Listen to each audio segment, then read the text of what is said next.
Kita merasa nggak ditolak, karena saya membacanya dengan kacamata yang lain. Kalau kita memang jeli, sebenarnya tolong cermati pertimbangan yang terakhir, bahwa pengabaian terhadap permintaan untuk perbaikan arsip itu bukan soal yang lepas dari tanggung jawab. Itu satu. Yang kedua, dengan segala hormat, setelah ketuk palu, saya mencatat dan sangat mencatat apa yang dikatakan oleh ketua, bahwa yang dilakukan itu adalah dalam rangka perbaikan tata kelola kepemiluan, election good in good governance. Itu sebenarnya esensi daripada pengaduan saudara Dr. Bonatua Silalahi ke DKPP.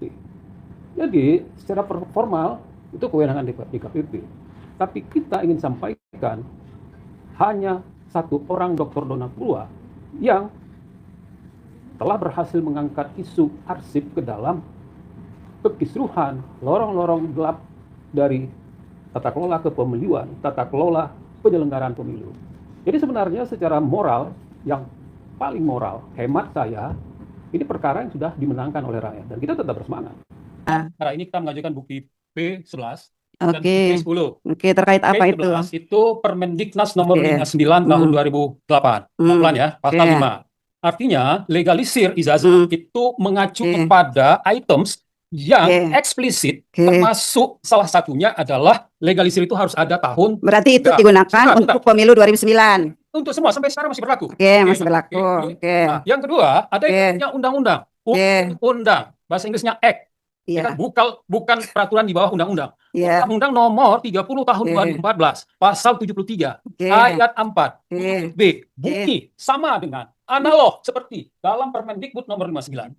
Kan? Artinya, ini menjadi rujukan dan wajib di mainstreaming ke dalam peraturan perundang-undangan, termasuk Black's Regal yang ada di lembaga negara manapun, termasuk KPU. Terus? Nah, itu posisinya. Terus? Yang kedua, kami tidak dalam posisi yang keliru untuk meminta mereka mengoreksi kekosongan data versi Permendiknas junto versi Undang-Undang 30 tahun 2014 pasal 73. Karena kami paham dan mereka juga mengerti dan cerdas, kalau itu dilakukan, itu sudah mengubah dokumen. Sekarang saya tanya Pak. Oleh karena itu, kami ingin luruskan anggota DKPP.